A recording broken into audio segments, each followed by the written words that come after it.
Good morning, and thank you all for joining us. I appreciate it.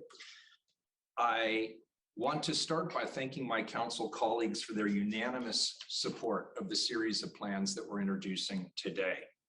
Normally, I would talk first at one of my press conferences, but I want to show my appreciation for my city council colleagues and have them speak first today. So I'll begin with my co-sponsor, Commissioner Dan Ryan, followed by Commissioner Rubio, then Commissioner Hardesty, and finally Commissioner Matz. Welcome, Commissioner Ryan. Okay.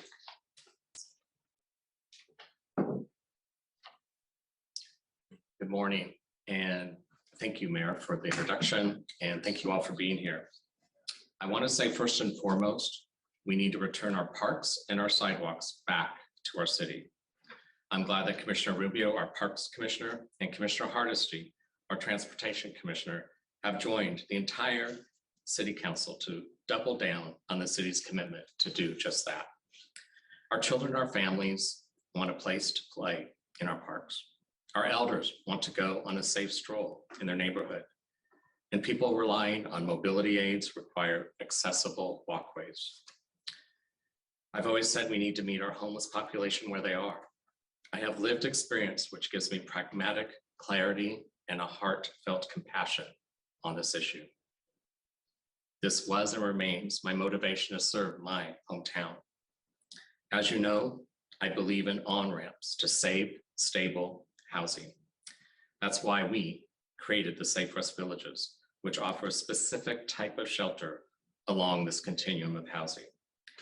And just so you know, we have opened 3. One opens next Friday, and the other 4 are well on their way.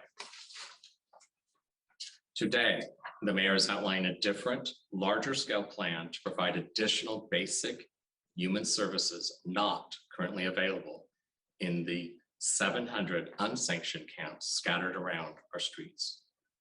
This plan will provide an entry point of services for those moving from chronic homelessness to sustained housing.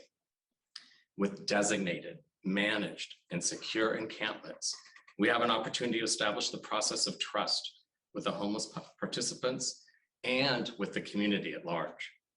It will allow us to coordinate support systems with nonprofits and organizations, including those specializing in behavioral and mental health. Above all, this plan will build a stronger bridge between the city and our homeless population, allowing us to get to know people by name and directing access to necessary supports that can eventually transition our homeless population from streets to housing. And in regard to housing production, we can all agree the pace in which we are building housing is not fast enough, nor is it scaled to address the humanitarian crisis we are facing. And this has been true for decades. Government cannot solve this alone. Working together with the private sector and with the nonprofit sector, we can align our action and address this emergency with laser focus. The devil is in the details in executing this plan.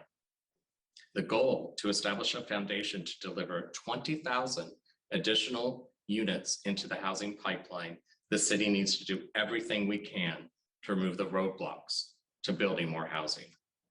The work of the Permit Improvement Task Force, which Commissioner Matz and I lead, will be the cornerstone to implement this housing development plan. Affordable housing must be a priority, and we must expand our permitting capacity. Affordable housing should be at the front of the line, but without a plan to move the line, we're all stuck with the status quo. We will stay focused on the permitting system and streamline coordination between all 7 bureaus involved with permitting.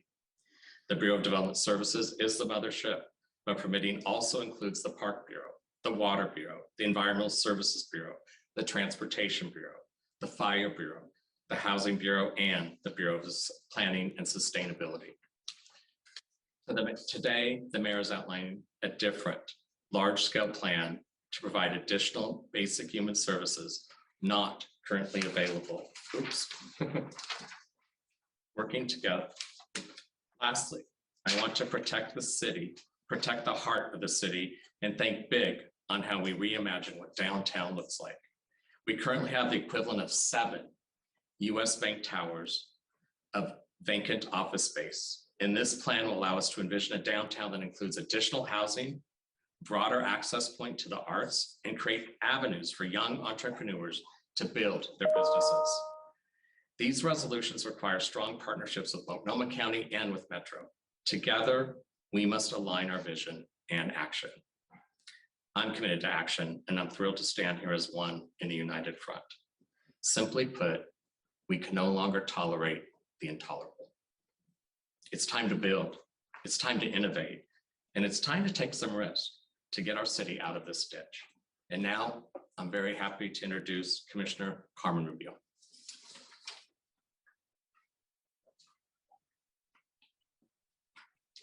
Thank you. It's good to be in this space with my colleagues today. The housing crisis we are in is growing, and as a city, we aren't alone. This is uncharted territory for the city and others across the country, and this is why my colleagues and I are all here. We're all united in our love of the city and aligned as a council about our need for action. I want to acknowledge all the work that went into these resolutions by council staff, bureau directors, and bureau policy staff. And I appreciate the time that they invested with my staff to include our feedback around this developing work in recent days. These folks are undertaking a data-informed approach to the work, and so far the data has been clear that we have deep housing disparities in our community that continue to grow, and local governments, community organizations, and advocates are all working hard to meet this growing need. It is also true that all that we are doing right now is not enough. We all know that disinvestment in basic housing needs for our vulnerable and frontline communities has been occurring over decades. And the reality is that we are not yet equipped with enough housing stock to meet the immediate need.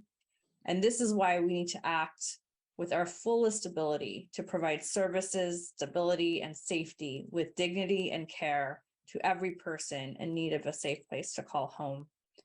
We need much more housing that is currently in the pipeline. And we also need interim, safe, healthy solutions for our houseless community members while they are awaiting the supportive housing services they need. Just as we also want safety and care in our own families, our houseless neighbors also deserve to feel safe and sleep without fear of violence, and also for their humanity to be recognized and respected. But let me be clear, how we carry out any new approach with our houseless community will be critically important and make all the difference in its effectiveness. And I plan to be vocal and active participant and a partner in shaping those approaches to ensure that they are reflective of and accountable to the values of respect, equity, dignity, service, and compassion. These resolutions only set the stage for the real work and hard conversations ahead. And I want to be clear that as a member of this council, I will do everything I can to ensure that we are communicating and working transparently with our jurisdictional and regional partners on this effort. As the commissioner that oversees the Bureau of Planning and Sustainability, know that I will lean in hard on our job to create more housing development opportunities. That work is already underway and is a critical first step to identify the land that can be banked for development. We then hand those opportunities off to the Portland Housing Bureau and to Prosper to make it happen. No one has all the answers or a crystal ball, but we would all be derelict if we were not doing all that we can in this critical moment. This is how we will be working together, with urgency, with transparency, and with hope. Thank you. Great, and we'd like to invite Commissioner Hardesty up next. Thank you.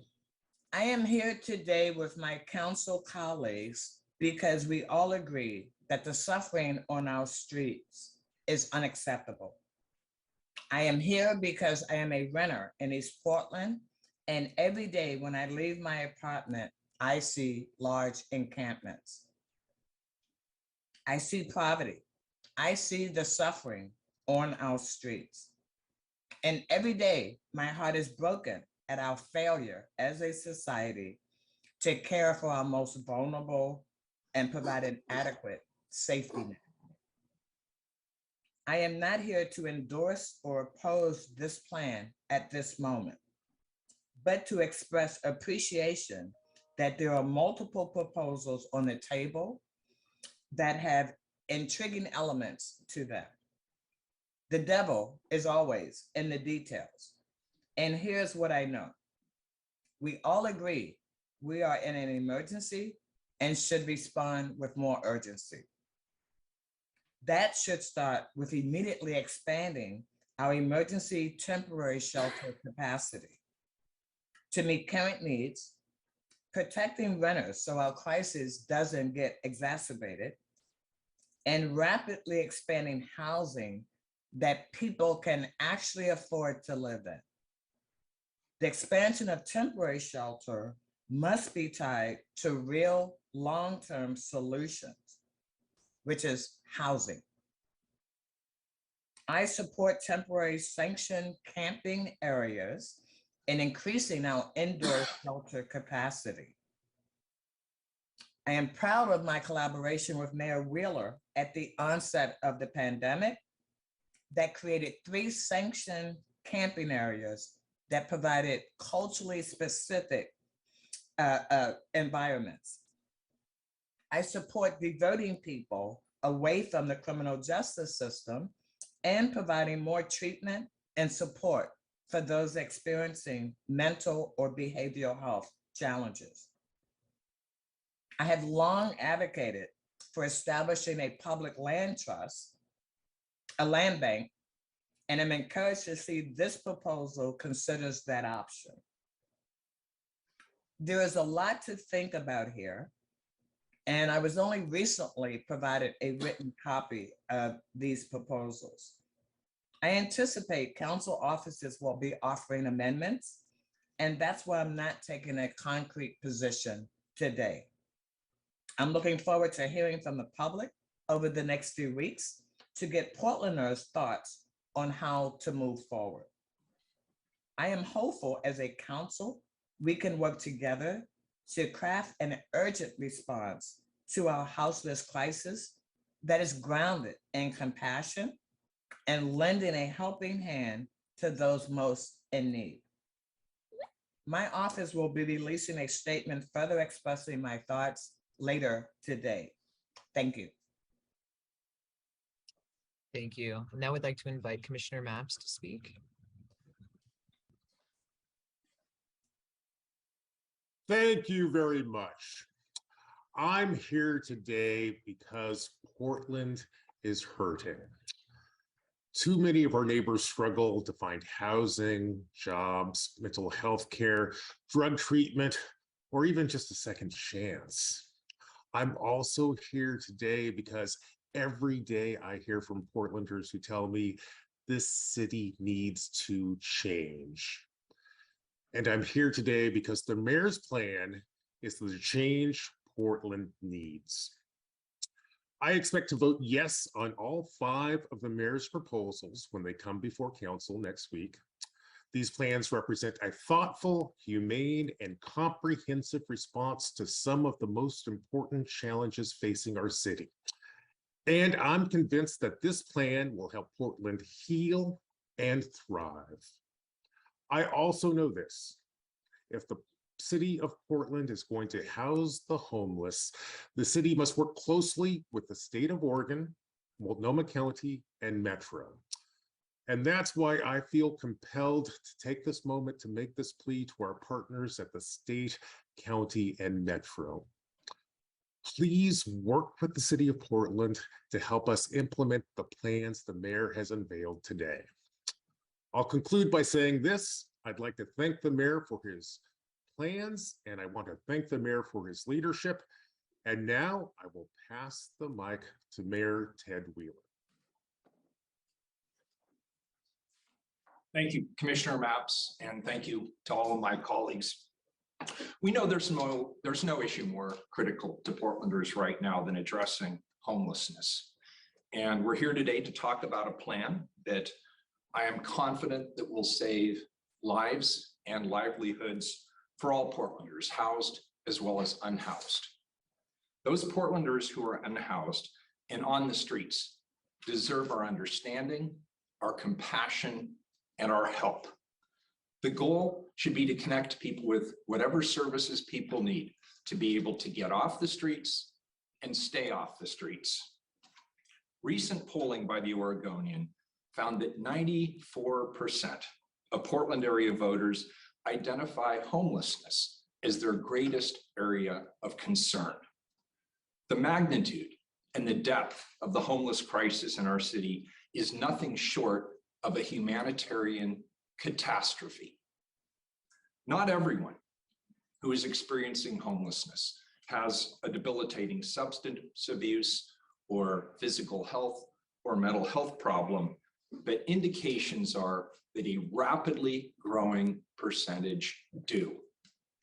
Rising cases of untreated mental illness and the flood of cheap and potent drugs is increasing injuries and deaths amongst Portlanders and Oregonians who are experiencing outdoor homelessness. For example, the overdose rates for people experiencing homelessness can be 30 times greater than the general population, 30 times. Moreover, according to a recent Oregonian study, 63% of homeless Portlanders suffer from mental health issues, 63%. Total drug overdoses increased 94% between 2019 and 21. And fentanyl overdoses increased over 600% during that same time period. 600%. Homeless people living with mental illness are also highly vulnerable to violence. A recent report indicated that up to 87% of them will have violence perpetrated against them. Collectively, this is a vortex of misery for all involved. Building more affordable housing units to close our housing production gap is the fundamental solution to all of these problems. But according to a recent housing study, the city of Portland has an affordable housing gap that exceeds 20,000 units. We must be bold in our efforts to close this housing affordability gap, and we have to do it as soon as possible. In Portland, we're doing our part by reforming our permitting and approval process, but we also need changes to state law to increase affordable housing funding in Portland and indeed all across the state of Oregon. With these changes, our goal is to catalyze an additional 20,000 units of affordable housing by 2033. This is a moonshot for sure, but I believe it's entirely doable if we commit to working together. Until then, we know that the waiting lists to get into subsidized affordable housing can span between 5 and 10 years, according to a recent study that I commissioned. With long affordable housing waiting lists, untreated physical and mental illness, and large increases in substance abuse issues, more and more unhoused Portlanders and Oregonians are waiting far too long to get into affordable housing. We know that the consequences are harmful and in fact can be deadly. People experiencing homelessness tell us that what they need is understanding, compassion, and help to get off the streets. They also tell us in overwhelming numbers, 95% according to a recent Oregonian report, that they have never been offered services of any kind, 95%. There's no wonder, given that a recent assessment showed that there's over 700 self-directed campsites across 146 square miles in the city of Portland.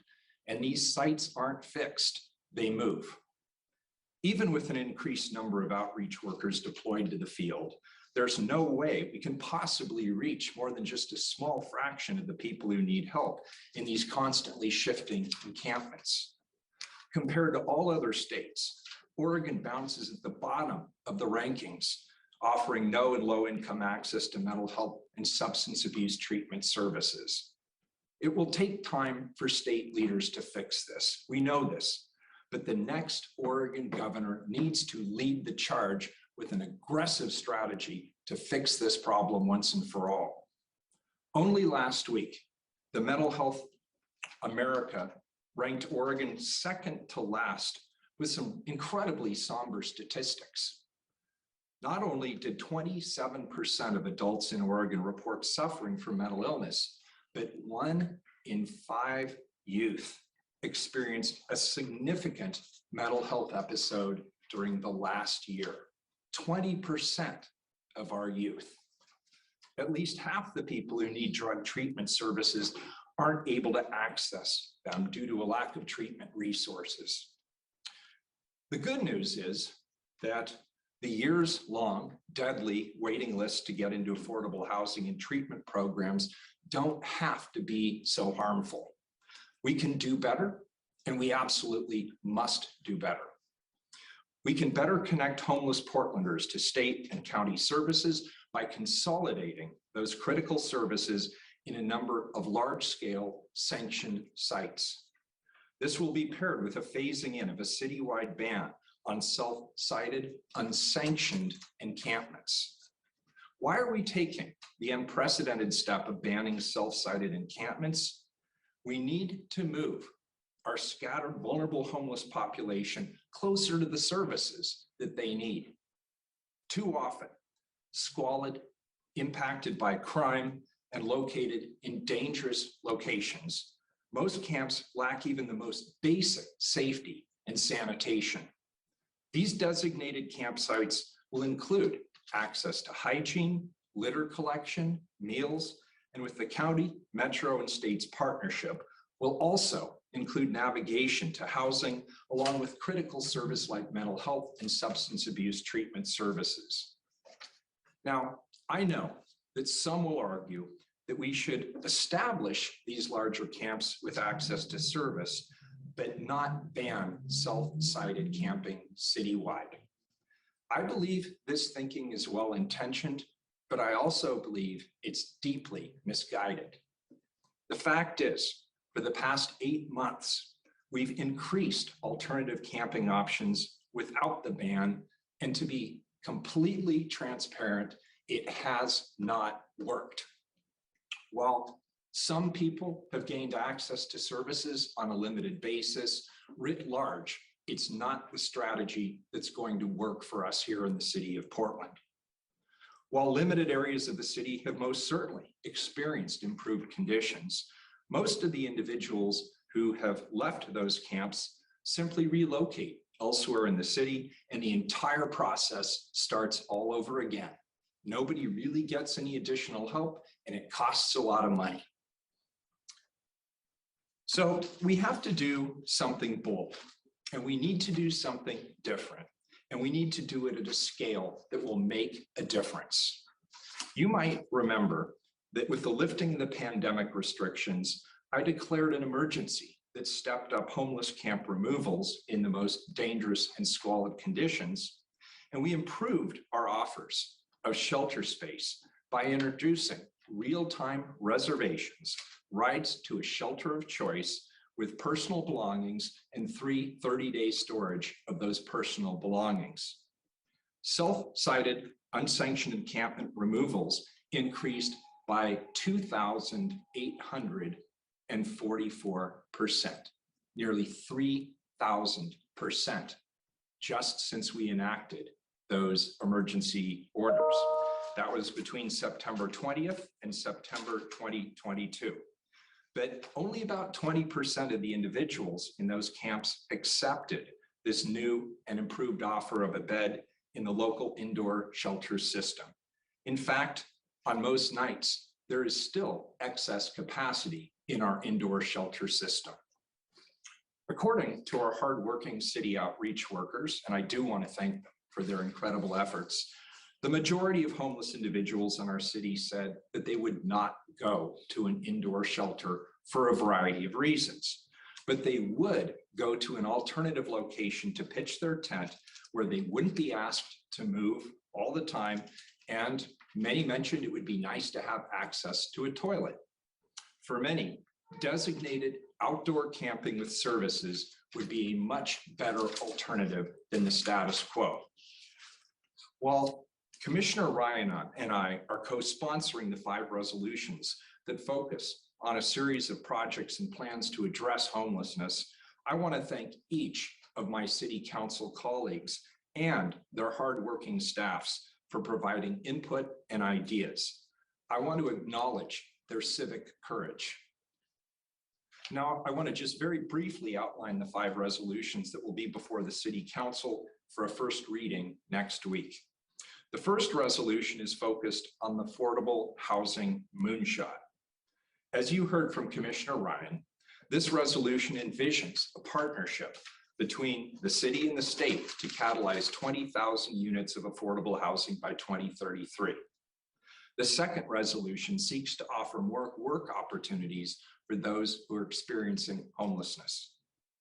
The third resolution will establish the larger scale designated sites where individuals will be able to camp and receive services. It will also begin the process of prohibiting self-sited camping in the city of Portland. The fourth resolution envisions the creation of a program whereby homeless Portlanders can eliminate citations and other low-level offenses from their records in exchange for agreeing to divert into needed treatment services. And finally, the fifth resolution will formalize the city's requests to government partners that can make this all work. The city of Portland is willing to lead, but we can't do this alone.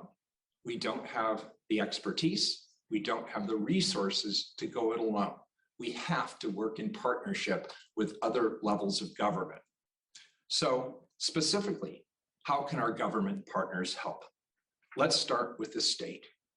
This is what we need from our next governor, an immediate enactment of a statewide emergency order on homelessness. I need the governor-elect to ask the outgoing governor to immediately declare an emergency to start helping cities and rural areas all around the state, including Portland.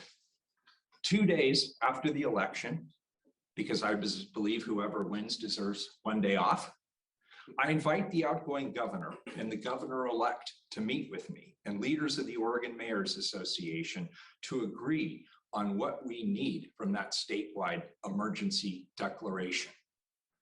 Because they so often help people who are homeless from being burned out of their homes or through other natural disasters.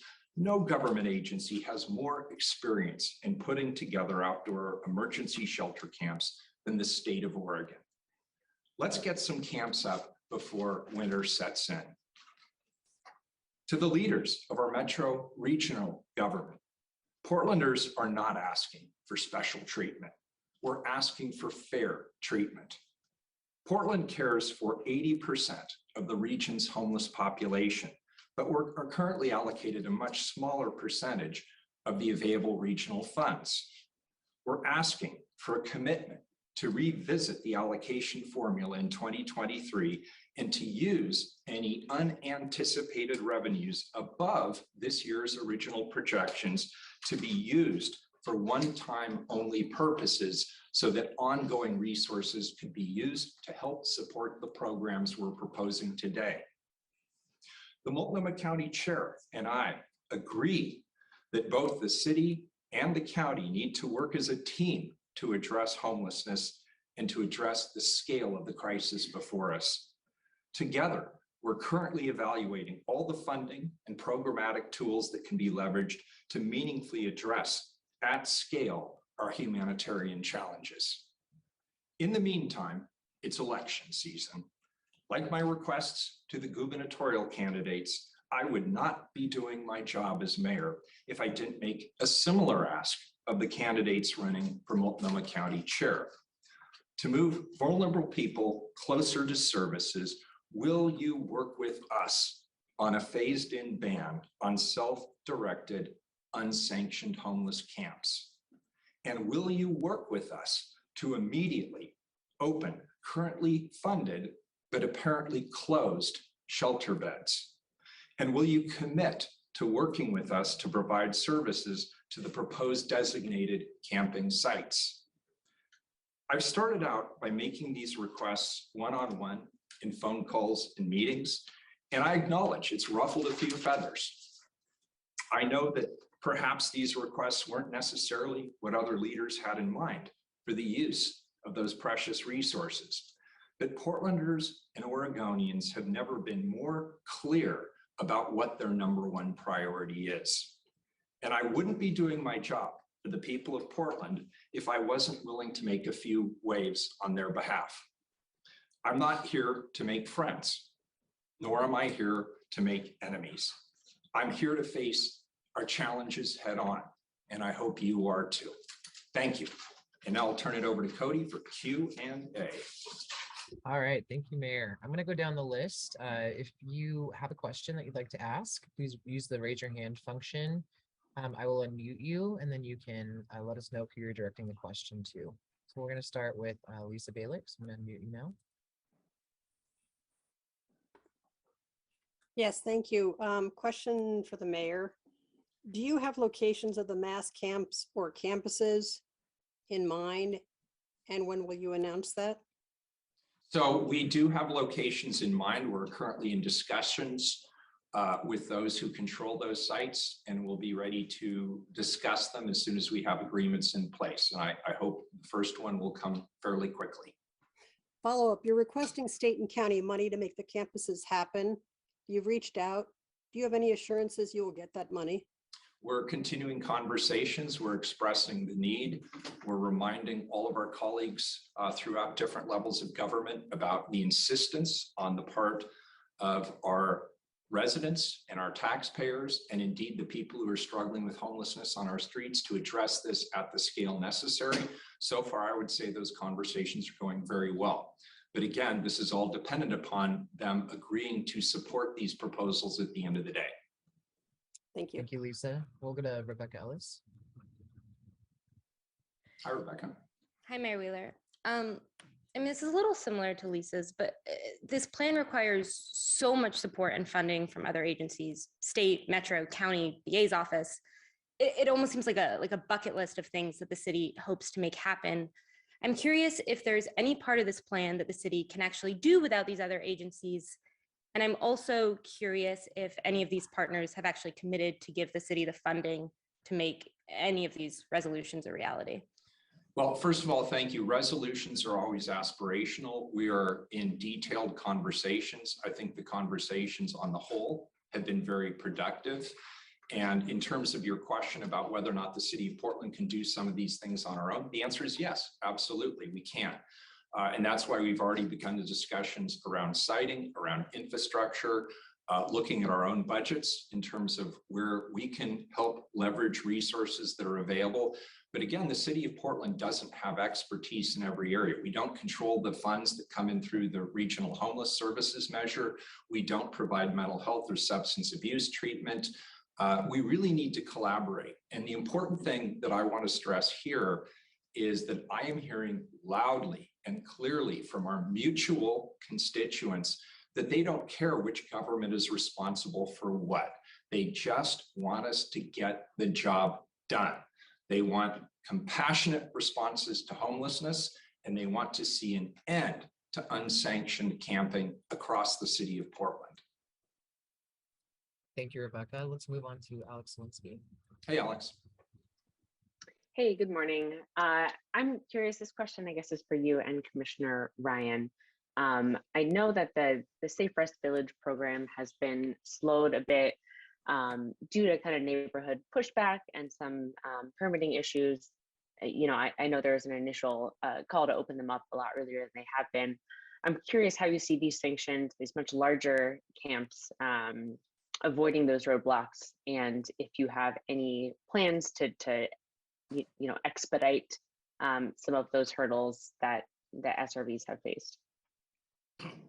Thank you, Alex. Yeah, we've learned a lot, and we have found that our community partners come together with us, and their support definitely transitions once they open and they notice their neighborhood looks a lot better than it did before.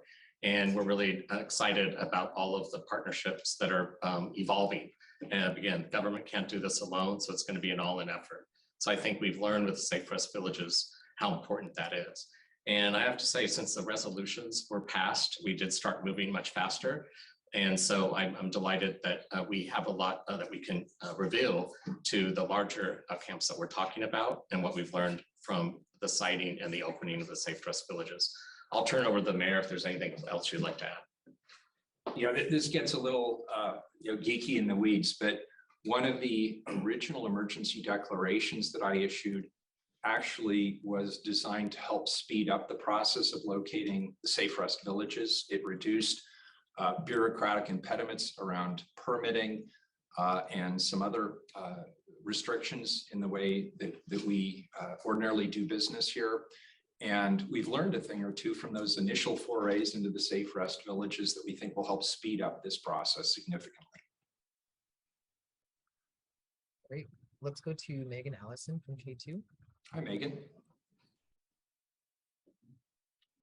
Hi, Mayor Wheeler. Thanks for making the time. So as far as banning self-sited encampments, what is the plan if people don't want to leave their campsites? Is there the potential for them to be arrested or fined? Yeah, ultimately, the answer to that question is yes, but that's not the intention. The intention here is to get people closer to treatment. And the way it's worked up to this point is we will notice a camp, we'll give adequate notice. We will send in impact reduction team workers and other social service workers. They will make an offer of alternative locations, including shelter and, for a lucky few, navigation to what available affordable housing there is. And then they come in on a date after the notification period and remediate the camp. And by and large, up to this point, while we've had police officers on standby, most people have listened to the IRP folks and they have either taken them up on an offer of shelter, but as I said earlier, the vast majority simply move on to the next neighborhood. And that's not an acceptable solution. It's not connecting people with services, and it certainly isn't reducing the impact of unsanctioned camps. So we believe this step is necessary, linking the expansion of these sites with all of these additional navigation services with a proposed expansion of the ban on unsanctioned self-directed sites throughout the city of Portland. Thank you, Megan. Let's go to Nicole Hayden from Oregonian. Hi, Nicole. Hi, Mayor Wheeler. I was wondering what the cost for each of the sanctioned sites would be annually, and also when do you plan to start the camping ban? So the camping ban will be, well, to answer this in maybe a backwards way, we've already started it. We've already done it in our safe routes to schools through executive directive. We've already done it in high crash corridors through executive directive. We have done specific neighborhood interventions like Old Town. We've also intervened in high traffic pedestrian corridors, but we haven't been able to do it large scale because we haven't been able to answer the question, if not here, then where? And what we want, rather than being an enforcement-based model, which we're prepared to use, but what we'd really like to see happen is create the kind of location that people would be incentivized to use. And we've heard from homeless campers what they want in overwhelming percentages is an outdoor site, a place they can pitch their tent with access to basic hygiene, litter collection, and potentially navigation to services. And we have to do it at scale. And so that's what's leading us to this necessary set of proposals that we'll be bringing to the City Council next week. Okay, so oh, and you asked Nicole about the cost. That is still being worked out. And in terms of the time frame, you didn't ask this question, but I'm just going to credit you with it anyway. When will we establish the first camps? And that depends on the partnerships that we're trying to develop.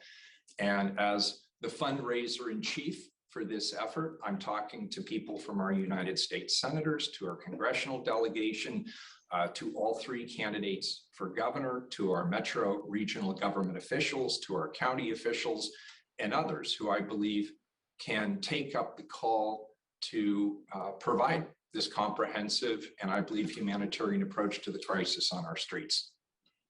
But the larger ban citywide wouldn't start until the sites have launched. Is that It correct? won't be in one fell swoop. The way we'll do this is we will sequentially do this as we provide alternative locations. So it will be staged. Okay, thank you. You're welcome. Thanks, Thank you. Nicole. Let's go to Brandon Thompson from Coin. Hi, Brandon. Hey, Mayor, thank you for making the time. On a similar kind of note, what input or notification will neighborhoods around these sanctions camps be given? And also part of that, are there rules or that kind of thing or standards that these camps will be under as far as policies? These are intended to be low barrier camps. That said, part of the work we're doing with potential service providers is talking about security, not only within the camp for the safety of those who are in our sanctioned camps, but also for the surrounding areas near those camps. And so this will very much be part of the process, is making sure that we keep areas around the camps safe and clean and clear. Thank you, Brandon. Let's go to Claire Rush from the Associated Press. Welcome, Claire. Hello. This question is for Mayor Wheeler. How many of these larger sites are you planning on having? How many people will be able to be located on each site? And I have a follow-up question as well. You said that a lot of times currently when people are removed from camps that they just, relocate and go somewhere else. How are you going to enforce that the people you remove from a camp actually do go to these designated sites and don't just go somewhere else? Yeah, initially we're planning on 3 sites. We're going to scale them. We want to make sure we work out the bugs, and we know that there will be bugs as we start this program. This is somewhat unique at this scale to be a city voluntarily establishing these sites. But our initial goal is 3 camps with 100 to 125-ish people. But ultimately, if that works as effectively as we expect it to, and if we have the funding from our partners that we need, and if our service providers demonstrate that they can do this effectively, then we will scale up. And it could potentially be as many as 3 sites in one general location managed as independent sites. But there's no reason why we couldn't add several hundred to each of these sites if we're able to scale up successfully, if we get the resources, if our service providers demonstrate they have the capacity to handle it. But we want to do this in a smart way. I know people, urgency is incredibly important, but we want to get it right. So we're going to start with 100 to 125, which for the city of Portland is more significant than what we've been doing in 3 separate locations. And I forgot what you had a second question, and I'm sorry, I forgot what it was. Was it enforcement? I think it was. Ultimately, as I said earlier, we're hoping that it's a soft touch and outreach workers that are able to make that connection to homeless Portlanders. But if somebody just absolutely digs in and says, I won't go, then we'll have to talk about criminal sanctions. But I also want to stress the 4th resolution that we put into place. Our goal here isn't to write a bunch of citations and to criminalize people who are already living on our streets. Ideally, what would happen is they would take up the offer through a program we hope to develop in the not too distant future to actually waive those citations in exchange for services such as mental health or substance abuse treatment services. That's the ultimate goal here. It's not to penalize people. It's not to criminalize people. We want to steer people towards the help they need to get off and stay off the streets. That's the goal. Let's go to Drew from Fox 12. Welcome, Drew. Hi, can you hear me? Yeah, very, very well. Thank you, Drew, for being here. Thank you. I have a 2-part question. Are there any sites you guys are already looking at for initial sanctioned camping sites? And if and when plans go through, when is a realistic timeline for Portlanders to see action from your office about this?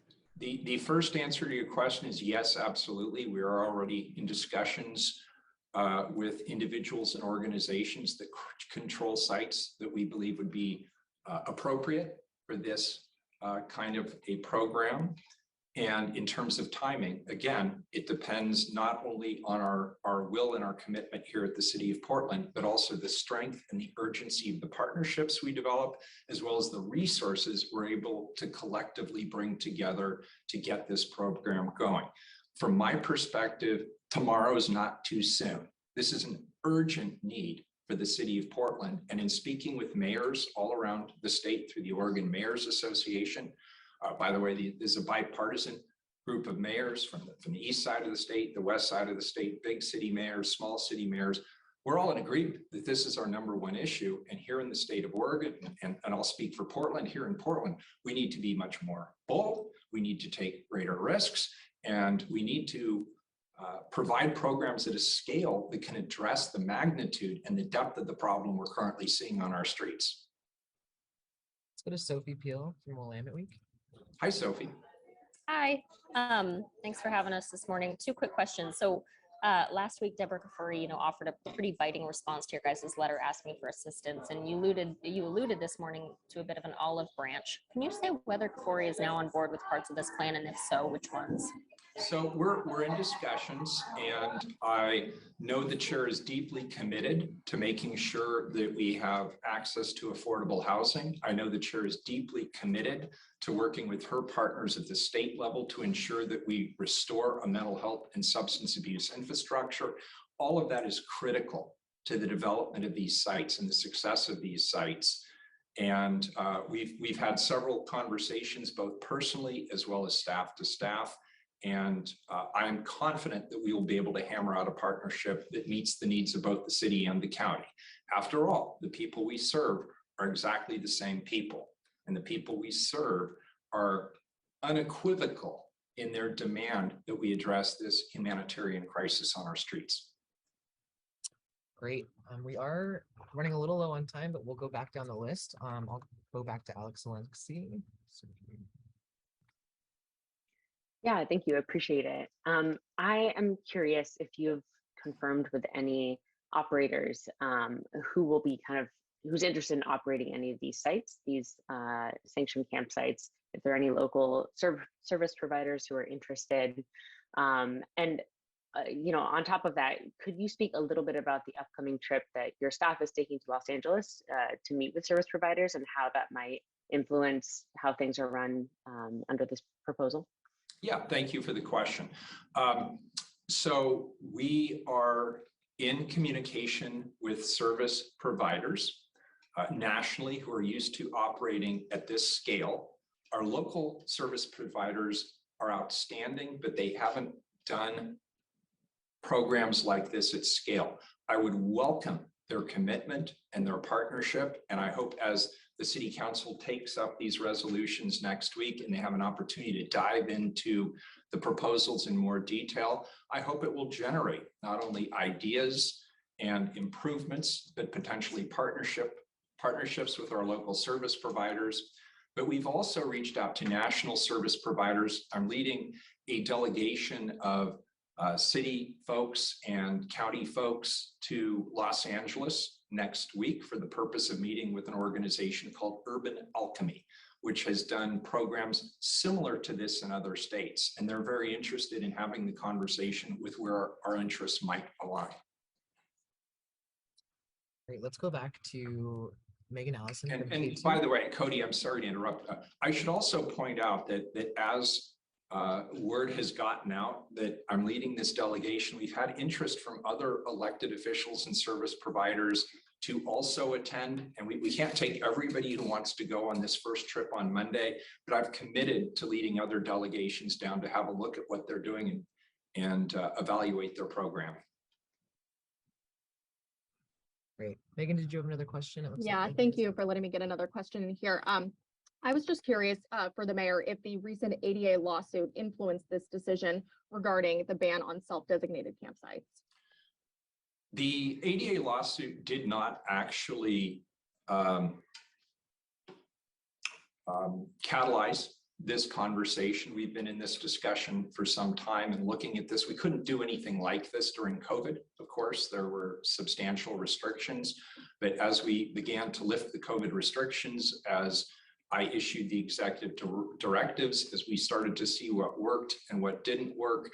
We realized that this is the next logical step. And I want to be clear, this is not instead of alternative campsites like the ones we've created. It's not instead of the safe rest villages. This is not instead of the indoor shelter system. This is not instead of navigation outreach teams. This is not instead of transitional housing or navigation to permanent affordable housing. This is filling an obvious gap in our service delivery infrastructure that must be filled. Because from my perspective, the gap is what is leading to so many of the humanitarian problems and the social crises we're seeing on our streets. Thank you. Let's go back to Rebecca Ellis from OPB. Hey, yeah, I wanted to ask, the city's track record on building these sites, I think in the eyes of a lot of Portlanders, doesn't really inspire a ton of confidence. It took the city a really long time to site the safe rest villages, which feel like the most similar comparison. That obviously hasn't been an easy process, and those were about 60 people. You're talking anywhere between 150 to 500. Why should people believe this would be a smoother process?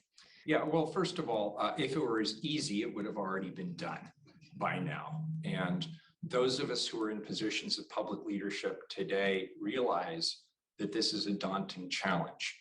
But we know the pieces that need to come together to make this work. And the key to all of this, it's sort of like a giant escape room, if you think about it. If one person walks into an escape room, they'll have one perspective and they probably won't be able to solve the puzzle. If you walk into an escape room with a bunch of different people with different areas of expertise and different skill sets, then you can solve the puzzle. That's what we're doing here writ large. To be serious, the city of Portland controls infrastructure. We control our limited budget. We control the opportunities around siting specific locations. But the meat and the bones of this isn't just dollars and cents. It's also expertise we don't have at the city of Portland around mental health and substance abuse, navigation to affordable housing. And when I met with our local legislative delegation, I reminded them that there's some tools we need from them too, in terms of changes to state law around caps on affordable housing in URAs, around tax credits and other tools that wouldn't cost the state of Oregon much of anything, but would really be catalytic in terms of helping us be able to establish these programs. Thank you. Let's go back to Sophie Peel. Hey there, just to follow up on my prior question about PFORI in the county's commitment. So you mentioned that you've been speaking with her and hoping for a partnership. I mean, has she in any way signaled or agreed to put up money for any part of this plan, or is it at this point? I think my question, to be a little bit blunt about it, is that the city has asked the county for money before for help with similar things. They've asked the state for help with similar things, and neither of those things have happened. So why do we think this time is going to be any different? There's a couple of dynamics. First of all, the chair and I have known each other for a long time, and we are very direct with each other. And she's always clear with me about her likes and her dislikes. And I hope I'm equally transparent with her about my likes and dislikes. But we agree on much more than we disagree on. And we all agree that the basis of this proposal is connecting people with services. And we will be asking the county for their expertise, and not just the chair. She's served with distinction, but her term is nearly up. We're also talking to the candidates who seek to replace her. And we are expecting full-throated commitments to work with us prior to the ballots going out. We need to know who's with us to help us with this programming, because we can't do it alone. We need access to the expertise of the county. And as a former Multnomah County chair, I know that. I know what tools they bring to the table. They are amazing people when it comes to public health, when it comes to medical interventions in the field, when it comes to substance abuse treatment and advocacy, when it comes to mental health delivery. Those are areas where the county, and the county alone in this community, reigns supreme. We're asking for their help. We need their help. All right, we'll have time to get to 2 more questions. Let's go to Drew from Fox, and then we'll go to Claire from the Associated Press. And Cody, I should have added one more thing, and I'm sorry, my memory was a little lapsing there.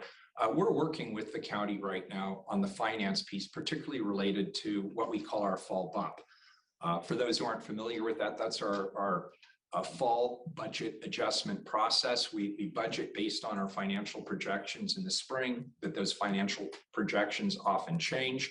Of late, we've been surprised in a good way by revenues exceeding original forecasts. And those are therefore unallocated dollars that can be used for this purpose without impacting any existing programs.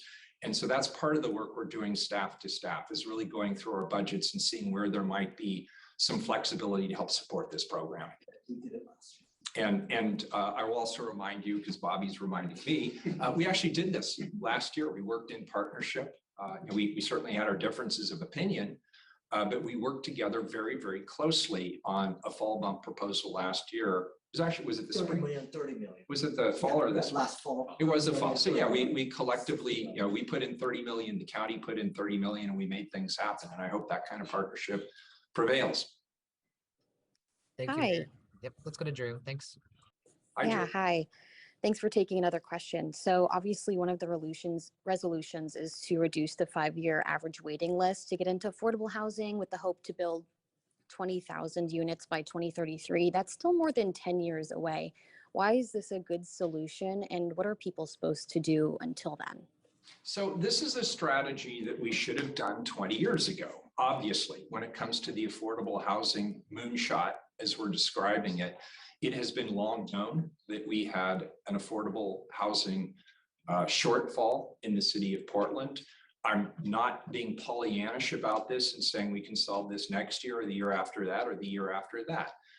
We could, with dedication and with changes in state law and a commitment on the part of all levels of government, we could close that gap. We could stand here in a decade with that gap either completely closed or substantially closed.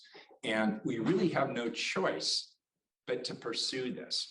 And while we're talking about it today in the context of helping people get off the street and get into to housing and services that they need to be successful in that housing, we also need to be economically viable. And what we're seeing is the cost of living in the city of Portland continues to escalate. The cost of housing continues to become less and less affordable to working families. So this is a good strategy, not only for humanitarian reasons, it's a good strategy for economic and ongoing viability reasons as well. We should absolutely make this a priority. All right, let's move on to our final question. It'll be from Claire Rush from the AP. Hi, Claire. Hi, thanks for taking an additional question. Voters have passed hundreds of millions of dollars in affordable housing bonds in recent years. Portland voters passed a city bond in 2016, 258 million. In 2018, voters approved more than 650 million for Metro regional housing bond. I'm wondering, will those funds go towards this at all? How are you planning? There's already been all of this money approved for affordable housing. Why hasn't that been? Yeah, Claire. Yeah, thank you for the question. The answer is absolutely. They're already going towards that based on what the voters voted on. The language of those ballot measures absolutely reserves significant resources for affordable housing. So the answer is yes. There's nothing special we need to do with those particular measures, but they're already doing the job in the community. It's nowhere near 20. Yeah, so to be clear though, again, just in the interest of full transparency, while those resources are desperately needed, they're not sufficient. That we cannot close a 20,000 unit gap without the private sector being the primary impetus for the development of that housing. And what the private sector developers are telling us, the affordable housing developers, is we need to take a hard look at urban renewal areas and the cap on affordable housing in those URAs, as well as tax credits that could be available to help catalyze significantly more affordable housing. And that's on top of the work that Dan and Mingus are doing to try to rationalize our permitting process, which which is harder than it sounds or looks. I've been there and I can tell you it's years and years of entrenched layers. And my two colleagues are doing a great job of working through that to improve that process as well at the city level. Thank you, Mayor. All right, well, I just want to thank everyone for joining us today. If you have any follow